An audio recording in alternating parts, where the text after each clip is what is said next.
Hello friends, நம்ம இன்றைக்கி இதை பற்றி பார்க்க போகிறோம்னா இலக்கிய பரபர் எபிசோட என்ன இன்ட்ரெஸ்டிங்கான சுவாரஸ்யமான விஷயம் நடக்க போந்தாங்க பார்க்க போகிறோம். வாங்க வீடியோக்குள்ளே போயிடலாம்.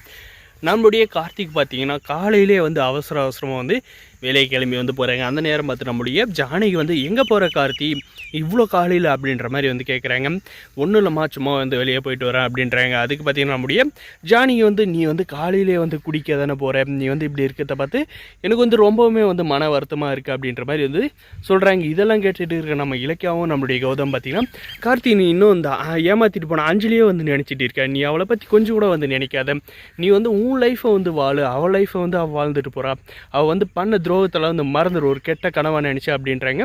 இதுக்கப்புறம் நம்முடைய கார்த்தி என்ன சொல்கிறாருன்னு பார்த்தீங்கன்னா, நான் அந்த நினைப்பில் தான் இருந்தேன் அண்ணி, ஆனால் அந்த அஞ்சலி என்னை விடுற மாதிரி தெரியல, நைட்டு கூட எனக்கு கால் பண்ணி ரொம்பவுமே டார்ச்சர் பண்ணுறா அப்படின்றாங்க. அப்படி என்னடா சொன்னா கார்த்தி அப்படின்ற மாதிரி நம்மளுடைய கௌதம் சார் கேட்டதுக்கு, அவளுக்கு செலவுக்கு காசு இல்லையா, எங்கேயோ ஹோட்டலில் சாப்பிட்டு காசு இல்லைன்றதுக்காக அவளை அவமானப்படுத்தியிருக்காங்க. அதுக்காக எனக்கு கால் பண்ணி மரியாதையாக நான் வாழ்கிறதுக்கான காசை எனக்கு கொடு, இல்லைனா நான் உன்னை சும்மா விட மாட்டேன், உன்னை சோசியல் மீடியா ப்ரெஸ் எல்லாம் கூப்பிட்டு அவமானப்படுத்திடுவேன் அப்படின்ற மாதிரி பார்த்தீங்கன்னா இந்த ஆஞ்சலி சொல்கிறேன். என்ன நானும் எப்படியாவது அது மறந்துட்டு வாழலாம்னு நினைக்கிறேன், ஆனால் என்னை நிம்மதியாக இருக்க விட மாட்டேன், நான் என்ன பண்ணுறதுன்னு எனக்கு தெரியலண்ணே, அதனால தான் இப்படி குடிச்சிக்கிட்டு இருக்கேன் அப்படின்ற மாதிரி பார்த்தீங்கன்னா நம்மளுடைய கார்த்தி சொல்கிறாருங்க. அதுக்கு பார்த்தீங்கன்னா இதுக்கு மேலே அந்த அஞ்சலி உன்னுடைய வழியில் வரமாட்டாடா, ஏன்னா அவள் நம்ம உங்ககிட்டேருந்து எந்த ஒரு ஜீவனாம்சமும் வாங்க மாட்டேன் அப்படின்றத கையெழுத்து போட்டு போயிருக்கேன். நமக்கு இது போதும், அவள் இனிமேல் கால் பண்ணாங்க, நீ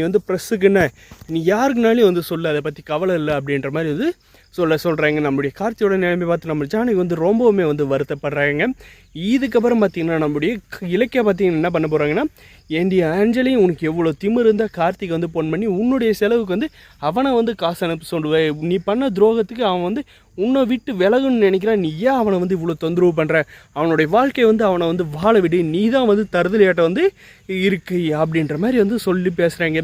இதெல்லாம் கடுப்பான இந்த அஞ்சலி பார்த்தீங்கன்னா, இந்த இலக்கியாவில் தான் என்னோடய வாழ்க்கையை போச்சு, இவ எனக்கு அட்வைஸ் பண்ணுறாளா, இவளை சும்மா விடக்கூடாதம்மா, இவளை கண்டிப்பாக ஏதோ ஒன்று பண்ணி ஆகணும், இவ நிம்மதியாக இருந்தால் நான் நிம்மதியாக இருக்க முடியாது, அதனால் கண்டிப்பாக இவளை ஏதோ ஒரு வழி பண்ணி ஆகணும் அப்படின்ட்டு பார்த்தீங்கன்னா, நான் ஆல்ரெடி சொன்னேன்ல, அந்த இலக்கியா என்னை கார்த்திக் கூட சேர்த்து வைக்கலாம், கண்டிப்பாக அவன் அம்மாவும் அவன் தம்பி நான் கொடுமைப்படுத்த இப்போ அதை நான் ஸ்டார்ட் பண்ண போகிறேன் அப்படின்ற மாதிரி சொல்கிறேங்க. ஆனால் பார்த்தீங்கன்னா நம்மளோட இலக்கியாவுக்கு இந்த விஷயம்லாம் தெரிஞ்சுன்னா கண்டிப்பாக அவளை அடித்து துணி துவைக்கிற மாதிரி துவைச்சி காய போட்டுருவாங்க. வரப்போகிற எபிசோடில் இந்த மாதிரி தாங்க கொண்டு போக போகிறாங்க.